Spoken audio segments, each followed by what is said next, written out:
Это актуальное интервью в студии Надежда Саханская. Здравствуйте. 15 апреля стартовало всероссийское рейтинговое онлайн-голосование по выбору общественных территорий, планируемых к благоустройству в 2024 году. Голосование по выбору объектов для благоустройства проводится ежегодно, и по его итогам формируется список приоритетных пространств, реализуемых по федеральной программе формирования комфортной городской среды. О проектах благоустройства в республике, представленных для всероссийского голосования, и о федеральной программе по благоустройству мы поговорим сегодня с гостем в нашей студии Семеном Сергеевым, главным архитектором города Якутска. Семен Афанасьевич, здравствуйте. Добрый день. Расскажите, пожалуйста, о федеральном проекте формирования комфортной городской среды, в рамках которого проводится как раз-таки голосование. Проект формирования комфортной городской среды – это по инициативе президента страны, реализовывает уже 5-й год. По всей стране построено 1000 благоустроенных общественных пространств, дворовых территорий. Все, что касается благоустройства комфортной среды, относится к этой программе. Вот все наши парки, скверы, общественные пространства, дворовые территории, это все реализовывается в рамках этой программы. Вот эта программа, она стимулирована, чтобы создавать вокруг себя комфортное проживание. И самое главное в этой программе – это то, что обязательное условие реализации этой программы – это с вовлечением граждан. То есть жители сами выбирают свои общественные пространства, которые необходимо благоустроить. А если говорить об объектах благоустройства, то как изменились в последние годы наши города и села? За последние годы по Якутии, с 2019 года были построены 49 общественных пространств, 243 благоустроенных двора.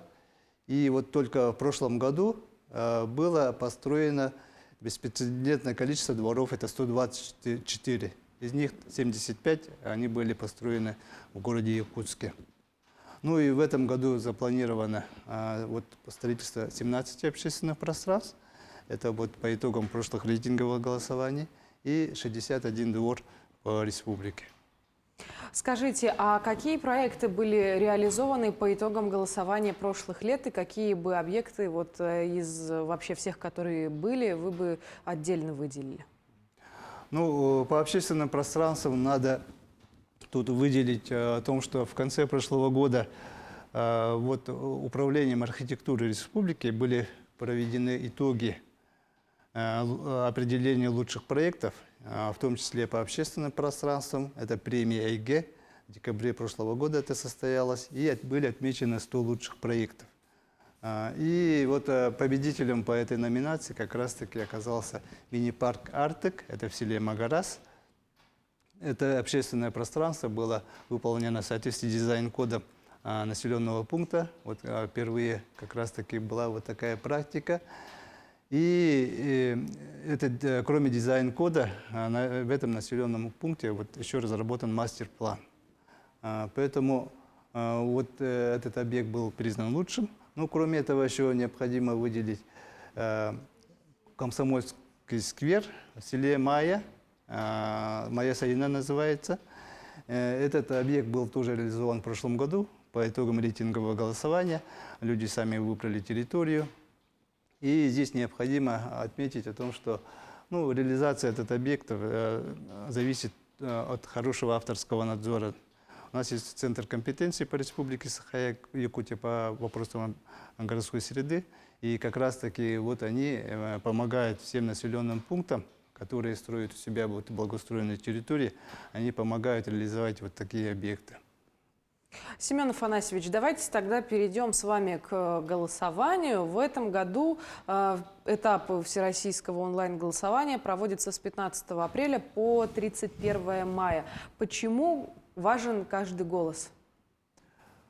Если переходить к голосованию, то с 15 апреля по 31 мая проходит это голосование, когда жители сами выбирают территорию, которая будет финансироваться с федеральной программы. В этом году были представлены 50 общественных пространств в 21 населенном пункте, в том числе по городу Якутску. Ну и жители вот из этих представленных путем голосования выбирают лучший, который еще дальше будет получать субсидии. Субсидии из федерального бюджета для благоустройства своих территорий. Поэтому это голосование очень важно для каждого жителя, для каждого жителя населенного пункта, в котором он проживает. И самое главное в том, что он сам делает выбор, какой объект в первую очередь будет благоустраиваться. Ну вот вы отметили, что наша республика для голосования представила 50 территорий в различных городах и селах. Как они были выбраны для участия в голосовании? Ну, тут я хочу на примере города Якутска сказать, да, что мы, конечно, в первую очередь выходим на территориальные управы, разговаривать с жителями, и на основе вот этих предложений мы подготовили те скверы, набережные, которые будем выбирать в этом году для финансирования 2024 года.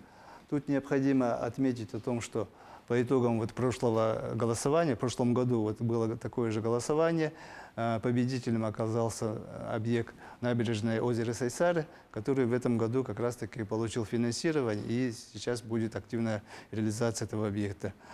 Кроме этого, надо сказать о том, что объект, который занял второе место, это набережная Романа Дмитриева. Также по федеральной программе сейчас вот прорабатываются вопросы финансирования. Так что любой объект, который вот участвует в голосовании, и он имеет возможности реализации вот в следующем году, в 2024 году. Так что это очень важный процесс для каждого из нас.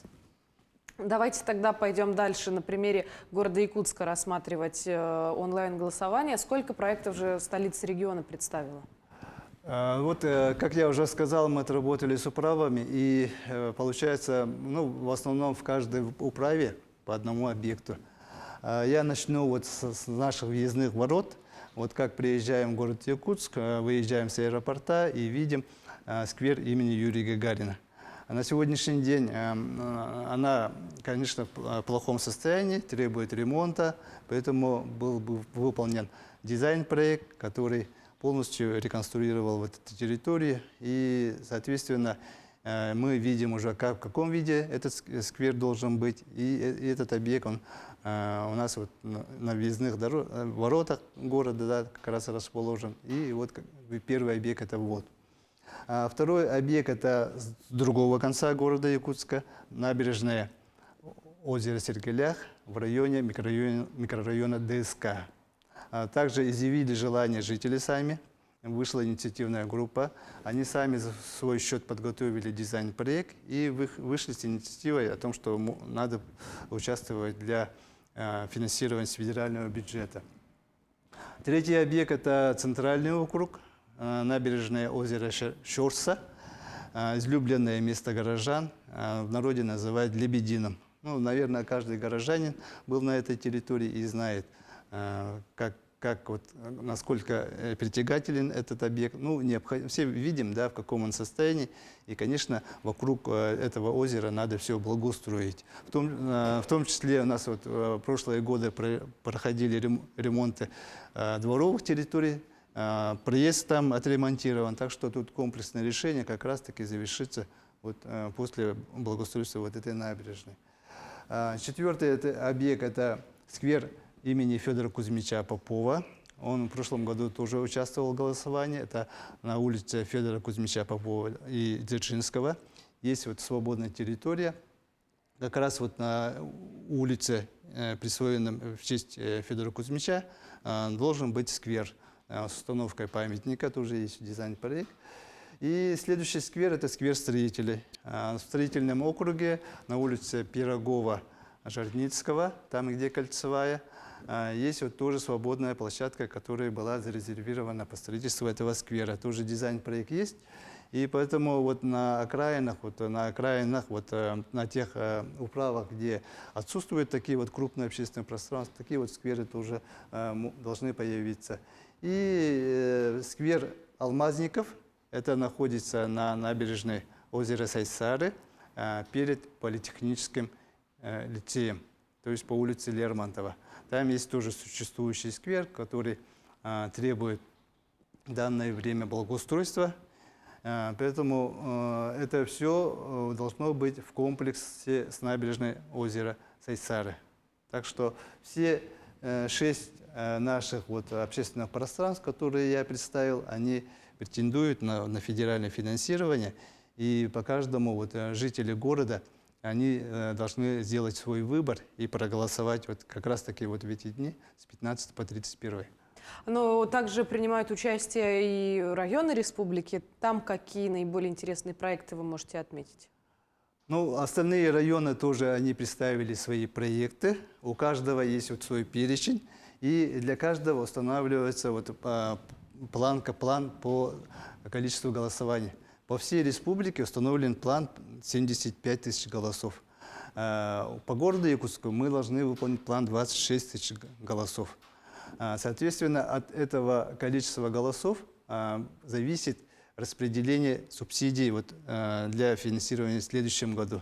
Происходит этот отбор. Поэтому вот горожане, каждый житель вот своего населенного пункта, они заинтересованы, чтобы больше проголосовать. По перечню, вот, который был представлен, вот в 21 населенном пункте, это вот Валдане, Тамоте, Вилюйске, Ленске, Мирный, Удачный, Нелингри, Нижний Куранах, Сангар, Айхал, Нижний Бестях, Чульман, Махсуоллах, Жатай, Амга, Чепчилган, Лахан-Ан, Павлос, Намсы, Даппарай. Ну вот, понимаете, какой ареал вот, наших населенных пунктов, которые имеют возможности у себя на своих вот, по территориях, поселках построить вот, прекрасные объекты благоустройства в виде общественных пространств. Вот есть такая возможность у каждого, вот, кто представил свои проекты для голосования, получить вот такую возможность. Это действительно отрадно, потому что еще лет 10 назад мы, наверное, об этом и не знали. Семен Афанасьевич, вот такой еще вопрос. Почему было выбрано для голосования именно 50 территорий по всей республике? Есть какой-то определенный регламент, который мы не можем превысить? Или пока просто не было еще больше предложений? Ну, я думаю, что это инициатива как раз-таки своих горожан, своих граждан, да, кто проявляет инициативу, так он и принимает участие в этом голосовании. Кто не желает и кто не активен, значит, он такое голосование у себя в районе не устраивает. Вот в нашей части по городу Якутску мы вот каждый год представляем свои объекты, так что мы тут как бы не имеем возможности не участвовать в этом голосовании. Так что каждый населенный пункт, он заинтересован в голосовании. Вот на примере Якутска мы видим, что за счет этой программы, ну вот последние вы спрашивали, да, какие лучшие объекты у нас были. Сами видим же, да, что вот набережное озеро Талая, да, вот сколько вот лет строили, и видим, какие результаты уже получили. Сколько граждан сейчас отдыхает. Вокруг можно свободно походить, побегать на скамеечке, вот на лавочках. Сколько молодежи собирается, да. Вот в этот весенний период как раз сколько там детей катались на катке, горки были организованы, да, общественное питание, там, кофе, чай. Ну, благодать, вот такие вот объекты у нас появляются в центре города, но теперь уже надо работать с окраинами. Вот те объекты, 6 объектов, которые мы в этом году представили, они как раз-таки представляют в основном окраины. Действительно, на набережной озера приятно проводить время, тем более на свежем воздухе. Еще 6 территорий представлено. Давайте напомним для наших зрителей, что все-таки здесь самое главное – это гражданское сознание, где и как они могут проголосовать за желаемый объект. Так как голосуем каждый год, в основном все знают этот процесс. Очень простой процесс. И набираем в поиске 14, это номер региона, 14 город Среда. Заходим по ссылкам, выбираем населенный пункт, выбираем объект и голосуем.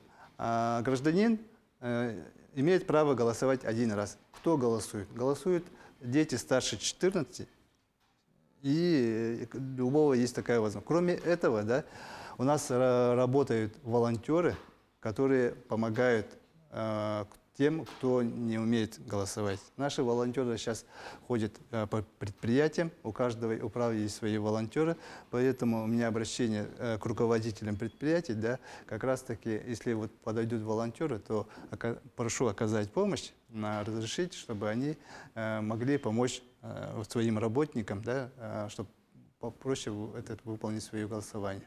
Чтобы каждый гражданин имел право оказать влияние на уровень этого голосования.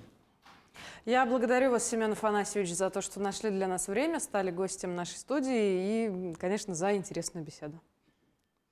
Спасибо. Ну а я напомню, вы смотрели программу «Актуальное интервью». Голосуйте, дорогие телезрители, каждый голос важен. И до встречи в эфире.